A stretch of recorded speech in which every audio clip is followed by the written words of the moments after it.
नमस्कार दोस्तों, आपका हमारे चैनल इंडियन जॉब्स टुडे पे बहुत बहुत स्वागत है। तो दोस्तों, आज हम बात करने वाले हैं एक बहुत ही इम्पोर्टेंट टॉपिक के बारे में और ये हम सब के लिए बहुत ज़रूरी है जानना। और यहाँ पे मैं आपको दिखा देना चाहता हूँ कि ये एक न्यूज़पेपर की कटिंग है और वैसे ये जो है कटिंग इसकी मैंने पूरी कह सकते हैं कि आप पूरी जानकारी ली तो ये रियल है, ये किसी भी तरह का एडिटेड या फेक आर्टिकल नहीं है। और यहाँ पे मैं आपको बता देना चाहता हूँ, ये अग्रिम आदेशों तक नई भर्ती पर लगाई रोक। क्या हुआ क्या दोस्तों, यहाँ पे असली पूरी बात यहाँ पे हम लोग क्लियर करते हैं आर्टिकल रीड करके। तो पहली तो अगर हम बात करें, भारतीय रेलवे ने बंद किए रोजगार के अवसर, युवाओं के सपने टूटे। तो यहाँ पे जो भारतीय रेलवे था उसने, सही बात है, नॉन सेफ्टी कैटेगरी की काफ़ी पोस्ट कम कर दी है। और उस पोस्ट को कम करके यह इन्होंने बोला है कि जो वो नॉन सेफ्टी की कैटेगरी की पोस्ट थी उस पर 14-15 साल से कोई भर्ती नहीं हुई थी। तो जहाँ कहीं ना कहीं भारतीय रेलवे को ये लगा कि उस पोस्ट पे भर्ती की कोई आवश्यकता नहीं है तो इन्होंने वो पोस्ट ख़त्म कर दी। अब बात करते हैं कि इन्होंने खलासी की पोस्ट ख़त्म कर दी, तो जो बंगला प्यून होते थे उसकी पोस्ट, तो वो भी ठीक है, चलो वो तो मैं मानता हूँ हाँ कि अधिकारियों के उस पर जो है आपको दिया जाता था, जीएम कोटे से भर्ती होती थी, वो कुछ खास था नहीं। अब यहाँ पे बात हम कर लेते हैं दोस्तों। तो यहाँ पे झांसी की आपका न्यूज़पेपर की कटिंग है और इसमें लिखा है, रेलवे ने फिलहाल युवाओं के लिए रोजगार के नए अवसर बंद कर दिए गए। अब यहाँ पे जो नए अवसर थे, अब तो जितनी निकल गई वो तो है ही है। और बोर्ड ने अग्रिम आदेशों तक नॉन सेफ्टी कैटेगरी, जो कर्मी रेल संचालन से जुड़े नहीं होते हैं। तो दोस्तों, यहाँ पे आपको जानने की बात है, सेफ्टी कैटेगरी वो होती है, जितने भी कर्मचारी सेफ्टी कैटेगरी में वो कर्मचारी आते हैं जितने भी रेल संचालन से जुड़े होते हैं, जिनका भी रेल संचालन में थोड़ा सा भी योगदान होता है, ये सब सेफ्टी कैटेगरी में आते हैं। और नॉन सेफ्टी कैटेगरी में, जैसा कि मैंने दोस्तों यहाँ पे लिखा भी है आपका, कि जो कर्मी रेल संचालन से जुड़े नहीं होते हैं वो कर्मचारी आते हैं। अब नॉन सेफ्टी कैटेगरी की नौकरियों पर रोक लगा दी है और साथ ही पिछले 2 साल में कर्मचारियों को सेवानिवृत्ति के कारण जो पद खाली हुए हैं। अब दोस्तों, यहाँ पे जो 2 साल में बहुत सारी रिटायरमेंट हुई, उसका रीज़न था कि सब एक साथ भर्ती हुए थे, सबका कार्यकाल पूरा हुआ और वो कार्यकाल पूरा होने के बाद जो है सेवानिवृत्ति ये 2018 और 19 में बहुत ही अधिक हुई। तो पहले रेलवे क्या करता था कि सेवानिवृत्त कर्मचारियों को वापस से रेल में रख लेता था। इससे जो नए युवा होते थे उनको रोज़गार का बिल्कुल भी, समझिए आप, अवसर प्रदान नहीं होता था। तो बड़ी मुश्किल से रेलवे में यह चीज़ ख़त्म की गई थी, लेकिन फिर रेलवे ने नौकरियां ही ख़त्म करनी शुरू कर दी है। अब इन्होंने, देख लीजिए यहाँ पे लिखा भी है कि साथ ही पिछले 2 साल में कर्मचारियों की सेवानिवृत्ति के कारण जो पद खाली हुए हैं उनमें 50% पद समाप्त करने की रणनीति बनाई है। अब उसमें 50% जो पोस्ट है आपकी वो ख़त्म हो जाएगी। अब इस संबंध में जॉइंट डायरेक्टर अजय झा ने सभी जोनल महाप्रबंधकों को आदेश जारी कर पदों की समीक्षा करने के लिए कहा है। अब जितने भी लोग हैं सब अपनी, जितने भी जीएम हैं, हर जोन का एक जीएम अपने पदों की, यहाँ अपने जोन के यहाँ जोन में पदों की समीक्षा करेगा और वो उनको देगा। अब क्या है, रिटायरमेंट से खाली 50% पद समाप्त होंगे, यहाँ तो आपको समझ में आ गया होगा। और फिर एक बात कह देते हैं कि कोरोना महामारी के कारण हो रहे घाटे की भरपाई के लिए, देखो भाई, रेलवे आज तक कभी नहीं थमा था, कभी उसका चक्का नहीं रुका था। अब कोरोना के कारण जो है सारी की सारी ट्रेनें एकाएक खड़ी कर दी गई और यार्डों में और पूरा हर जगह स्टेशन के आउटर पे ट्रेनें खड़ी मिली होंगी लोगों को। तो इसका क्या हुआ कि अब इससे जितनी भी आपकी घाटा हुआ है, रेलवे का घाटा हुआ है, उसकी भरपाई के लिए इसने कुछ अहम कदम उठाने शुरू कर दिए हैं। लेकिन दोस्तों, वो अहम कदम तो रेलवे के लिए होंगे, लेकिन कर्मचारियों के लिए और तैयारी कर रहे लोगों के लिए वो जो है काफ़ी नुकसानदायक है। पहला तो यहाँ पे बात कर लेते हैं कि 1.5 साल तक के लिए महंगाई भत्ता बंद करने के बाद अब कर्मचारियों के अन्य अलाउंस की समीक्षा शुरू कर दी है। तो इन्होंने 1.5 साल जो है कर्मचारी का भत्ता बंद कर दिया है। कौन सा भत्ता बंद किया दोस्तों? महंगाई भत्ता, डियरनेस अलाउंस इन्होंने बंद कर दिया। अब जो है दूसरे जो अलाउंस हैं उनकी भी समीक्षा शुरू कर दी है। अब महंगाई इतनी हो रही है लेकिन महंगाई भत्ता ही रेलवे कर्मचारियों का 1.5 साल के लिए बंद हो रहा है, बहुत बड़ी बात है दोस्तों। फिर इसमें रनिंग कर्मचारियों को दिए जाने वाले भत्तों, जैसे कि आपका रनिंग कर्मचारी का बात अगर करें तो जैसे टीटी हो गया, गुड्स गार्ड हो गया, पैसेंजर गार्ड, ट्रेन का गार्ड हो गया, लोको पायलट हो गया, असिस्टेंट लोको पायलट हो गया, ये सब। तो kilometre mileage, over time, AMA, ADL, night duty allowance. Night duty allowance दोस्तों इनको ये टेक्निकल वालों को भी मिलता है जो यार्ड वगैरह में रिपेयरिंग का काम करते हैं। तो इनका ये अलाउंस को भी जो है ये नियंत्रित करने के लिए समीक्षा की जा रही है। अब मतलब पहले तो डियरनेस बंद किया साथ में जो है आपका जो किलोमीटर माइलेज का था, ओवर टाइम का था, AMA था, ADL था, नाइट ड्यूटी था, ये सब अलाउंस पे भी समीक्षा की जा रही है नियंत्रित करने के लिए। और इसके अलावा नॉन सेफ्टी कैटेगरी से अग्रिम आदेशों तक नई भर्ती पर रोक लगा दी है। अब नॉन सेफ्टी कैटेगरी में जब तक कि अग्रिम आदेश कोई नहीं आएगा तब तक कि कोई भर्ती होगी नहीं। अब फिर वैसे रेलवे हर साल करीब 20,000 कर्मचारियों की नियुक्ति हर साल नॉन सेफ्टी कैटेगरी में करता था। अब जब 20,000 कर्मचारियों की नियुक्ति हर साल करता था नॉन सेफ्टी कैटेगरी में, तो अगर मान लीजिए अगर अब 50% की जो है फीसदी कम कर दिया गया खाली पदों को, तो इसी तरह के कर्मचारियों के खाली पदों में 50% को समाप्त करने का निर्णय लिया है। अब ये पद हैं कौन कौन से, नॉन सेफ्टी में आता कौन कौन है दोस्तों? तो ये पद जो है आपके वाणिज्य विभाग में बुकिंग, इनका ट्रेन को चलाने में कोई इतना मतलब अहमियत नहीं होती है, क्योंकि जितना टेक्निकल में और जितना ये लोको पायलट और TT के होती है, तो यहाँ पे इनका हो गया। तो भाई वाणिज्य विभाग में बुकिंग के लिए ये प्राइवेट दे सकते हैं। आरक्षण और टिकट चेकिंग बाबू के लिए के अलावा इंजीनियरिंग, कार्मिक, इलेक्ट्रिकल, यांत्रिक, लेखा आदि विभागों में समाप्त किए जाएंगे। तो आपको हम एक चीज़ बताते हैं, ये जो आपकी वर्कशॉप वगैरह होती है वहाँ पे 2-4 पद ऐसे भी होते हैं जैसे कंप्यूटर ऑपरेटर हो गया या क्लर्क हो गया, तो वो पद ये समाप्त करेंगे। टेक्निकल नहीं, नॉन सेफ्टी कैटेगरी के दोस्तों ये लोग समाप्त करेंगे। तो यहाँ पे 2 बातें तो क्लियर हो गई कि एक तो कि रेलवे में जो आप सपना देख रहे हो रोज़गार का, वो अब पूरा नहीं होने वाला है। और दूसरी बात है कि हमारी राय मानो तो पर्सनल जो मेरा भी मानना है कि आप किसी अदर डिपार्टमेंट के लिए तैयारी शुरू कर दो अगर आप RRB की कर रहे हो तो, क्योंकि वैसे भी RRB NTPC का क्या हाल इन्होंने किया इस साल।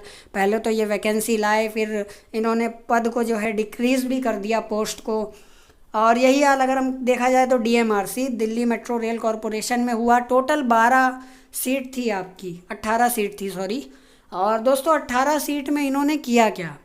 दिल्ली मेट्रो रेल कॉरपोरेशन ने, वैसे भी दिल्ली मेट्रो इस समय बंद है कोरोना के चलते, ये फॉर्म पहले आया था जब कोविड आया भी नहीं था। तो इन्होंने क्या किया कि 18 सीटों के लिए एग्ज़ाम कराया, एग्ज़ाम कंडक्ट कराया तो स्कोर नहीं दिया, उसके लिए RTI डाली स्टूडेंट ने, उसके लिए स्कोर आया। और स्कोर आने के बाद दोस्तों इन्होंने क्या किया, जब स्कोर कार्ड आया तो उसमें सबने अपना नाम लिया, लेकिन वो 18 पदों को दोस्तों डिक्रीज़ करके इन्होंने कितने रखे? मात्र 6 पद इन्होंने भर्ती की। मतलब जो 18 में मान के चलिए जितने भरे थे, जिन्होंने 18 लोगों ने क्वालिफाई किया, उसमें से सिर्फ पहले के 6 लोगों का हुआ, बाकी 12 लोगों को घर भेज दिया गया। मतलब नौकरी हाथ में आने के बाद भी नौकरी नहीं आई उनको कितना बुरा लगा होगा कि हमने सब कुछ क्लियर कर लिया, अब मेरे नौकरी हाथ में आनी थी। तो बाद में इन्होंने ये कहा कि भाई कोरोना हो गया और जो है अब दिल्ली मेट्रो वैसे भी घाटे में चल रहा है, तो चलो 12 पद अब हम समाप्त कर रहे हैं इसमें से फिर से, और 6 पदों के लिए ही हम भर्ती कर रहे हैं। तो हज़ारों की भीड़ में वो 18 कैंडिडेट निकले जिसमें से 6 सेलेक्ट हुए, और जो 12 रिजेक्ट किए गए उनका हाल सोचो क्या होगा। उनसे कौन बात करने जाएगा? कोई मीडिया जाएगी? कोई मीडिया नहीं जाएगी दोस्तों, कोई मीडिया जा भी नहीं रही है देश में। एक्ट अप्रेंटिस की बात कर लेते हैं हम, रेलवे एक्ट अप्रेंटिस की, उसकी क्या दशा है यहाँ पे ये समझ लीजिए। अगर कभी कल को कोई पूछेगा गवर्नमेंट से कि आपने क्या किया, तो ये कहेंगे कि हमने युवाओं को कौशल में वृद्धि की या युवाओं को कौशल प्रदान किया, स्किल दिया। लेकिन कैसा स्किल, किस काम का स्किल? कोई CNW से अगर अप्रेंटिस करके आया है, कोई वैगन रिपेयरिंग में अप्रेंटिस करके गया है, तो क्या वो करेगा? वो अपने घर में मालगाड़ी बनाएगा, या वो टाटा में जॉब ट्रेनिंग पे जाके मालगाड़ी बनाएगा, या वो हीरो होंडा में जाके मालगाड़ी बनाएगा? कहीं बनाएगा? कहीं नहीं बना सकता दोस्तों। तो उसका कौशल जो है वो व्यर्थ गया, वो जो स्किल है वो किसी काम का नहीं है, वो जो सीख के आया है। समझ रहे हैं दोस्तों? कई चीज़ें हैं। अभी हम बात कर लेते हैं, डीजल इंजन हो गया, डीजल इंजन भी बंद हो रहा है रेल में। चलो वो तो अपना रेल का सुधार करना है, इलेक्ट्रिक इंजन लाना है, लेकिन डीजल से जिन्होंने अप्रेंटिस की उनके लिए भी नौकरी के अवसर नहीं है। जिन्होंने कह सकते हैं टीआरएस वगैरह में इलेक्ट्रिक लोको सेट में उन्होंने ट्रेनिंग की, उनके भी कोई फ़ायदे नहीं हैं। समझ रहे हैं दोस्तों? हाँ, जिसने इलेक्ट्रिशियन का काम किया भाई, इलेक्ट्रिशियन का काम कॉमन है, चाहे आप वायरिंग ट्रेन में करो जाके, चाहे कहीं भी करो, है ना, ये तो काम आपका मिलता जुलता है। लेकिन भाई वैगन रिपेयरिंग हो गया, या आप डीजल इंजन बनाना हो गया, या और भी कुछ कह सकते हैं हम, कई तरह के काम हैं। तो उसका काम का क्या है, वो स्किल किस काम का आया? किसी काम का आया, किसी काम का नहीं आया दोस्तों। तो यहाँ पे बात बस इतनी सी समझ लीजिए कि रेलवे का जो गिरता हुआ स्तर है वो सुधार नहीं हो पा रहा उसमें। पहले रेल का आप देखे होंगे, बजट रेल का अलग आता था, और आज जो है क्या है कि जनरल बजट में ही रेल का बजट आता है। पहले रेलवे 100 रुपये लगा के पता नहीं कितने रुपए कमा लेती थी, आज दोस्तों 98 रुपये लगा रही है, तब 100 रुपये कमा रही है रेलवे, मतलब 2 रुपये मात्र। इससे आप स्थिति समझो कि देश की स्थिति क्या है, रेल की स्थिति क्या है, और निजीकरण और निगमीकरण का क्या यहाँ पे आपको समझ लो कि क्या भरपाई होगी, क्या नुकसान होगा। हमारे पास पहले ही शताब्दी जैसी ट्रेनें थी दोस्तों, और उन शताब्दी जैसी ट्रेनों को इन्होंने, आपको क्या बताऊँ, उन शताब्दी जैसी ट्रेनों को इन्होंने हटाया नहीं, मतलब आप समझ सकते हो। एक तरह से हटाना क्या है, एक तरह से उसके बदले तेजस लाए। शताब्दी को बंद करना, तभी तो तेजस लाए। अब 5 मिनट जल्दी पहुंचने के लिए 3 गुना किराया। सर्विस भी कुछ खास नहीं है। अगर आपके विंडो सीट है या कोई भी सीट है, आपका मान लो इनकेस एसी उधर का ख़राब है, आप अगर, ये केस हो चुका है हमारे एक जानने वाले के साथ, उनके जो तेजस में वो गए तो जर्नी कर रहे थे दिल्ली से लखनऊ, तो वहाँ पे क्या हुआ कि एसी ख़राब था। तो एसी ख़राब था, उसकी कंप्लेन की इन्होंने, कोई सुनवाई नहीं हुई। एक तो उनकी सीट नहीं बदली गई, ठीक है। तो प्राइवेट का देखिए सबसे बड़ा नुकसान यात्रियों को भोगना है। तो सीट नहीं बदली गई, तो जब वो गए टीटी से कंप्लेन करने के लिए, पीछे पीछे दौड़ रहे हैं चारबाग स्टेशन पे, प्लेटफॉर्म पे, कि भाई मेरी कंप्लेन तो कम से कम लिख लो, फीडबैक तो लिख लो। तो टीसी कहता है जाके गवर्नमेंट वालों से बोलो। टीसी प्राइवेट था ना, टीटी, तो वो कहता है गवर्नमेंट वाले से बोलो। गवर्नमेंट वाले कहते हैं आईआरसीटीसी वालों से कंप्लेन करो। आदमी उलझ के रह गया ये गवर्नमेंट और प्राइवेट के बीच में, क्योंकि सरकार को, असल में दोस्तों हम बात करें तो सरकार को अपने ही दी हुई सुविधा पे यकीन नहीं है कि हमारी दी हुई सुविधा अच्छी बना सकते हैं। उनका मानना ये है कि प्राइवेट हाथों में सब कुछ दे दो, सब अच्छा हो जाएगा। चाहे फिर वो 40 ITI की बात करें दोस्तों, चाहे वो रेल की बात करें, चाहे वो आपका ऑर्डिनेंस फैक्ट्री जो कि अभी कुछ दिन बाद मुझे लगता है वो भी चली जाएगी, या चाहे वो आपका BPCL की बात की जाए, कोई भी बात करो दोस्तों आप, सब गवर्नमेंट को लग रहा है कि प्राइवेट ही अच्छे हाथों में चलेगा। तो गवर्नमेंट को आज अपनी दी हुई सर्विस पे या अपने जो किए हुए मैनेजमेंट पे भरोसा नहीं रहा दोस्तों। एक वीडियो में लाऊंगा दोस्तों कि कौन सी सरकार ने कितनी कंपनियां, सरकारी कंपनी खड़ी की और कितनी सरकारी कंपनी बेची, तब आपको असलियत समझ आएगा कि अभी क्या हो रहा है देश में, हाल फिलहाल में क्या हो रहा है देश में। BPCL के 50% शेयर थे। गवर्नमेंट ने बोला कि भाई, ऊर्जा मंत्री हैं, उन्होंने बोला कि फ़ैसला अड़िग है, इसको कोई नहीं बदल सकता है। तो बदल तो वाकई कोई नहीं सकता, मंत्री का फ़ैसला है, मंत्रियों का फ़ैसला है, वो कोई नहीं बदल सकता। आप 50% BPCL के शेयर बेचना चाहोगे तो आम आदमी इसमें क्या कर सकता है? हम क्या कर सकते हैं, आप क्या कर सकते हैं? कुछ नहीं कर सकते हैं। कभी आपको मीडिया ये सब चीज़ें दिखाएगी नहीं। यूट्यूब पे 1-2 चैनल आपको मिल जाएंगे जो बंदे होते हैं जो तैयारी करते हैं, तो वो बता सकते हैं आपको कि उनकी क्या स्थिति हुई गवर्नमेंट जॉब की तैयारी में, या किसी को मान लो मिल गई तो उसको कैसे मिली, क्या क्या उसने देखा अपनी लाइफ में, अब मिल गई तो अब क्या उसे झेलना पड़ रहा है, क्या उसे डर लगता है कि कल को हमारी भी नौकरी प्राइवेट हो जाएगी।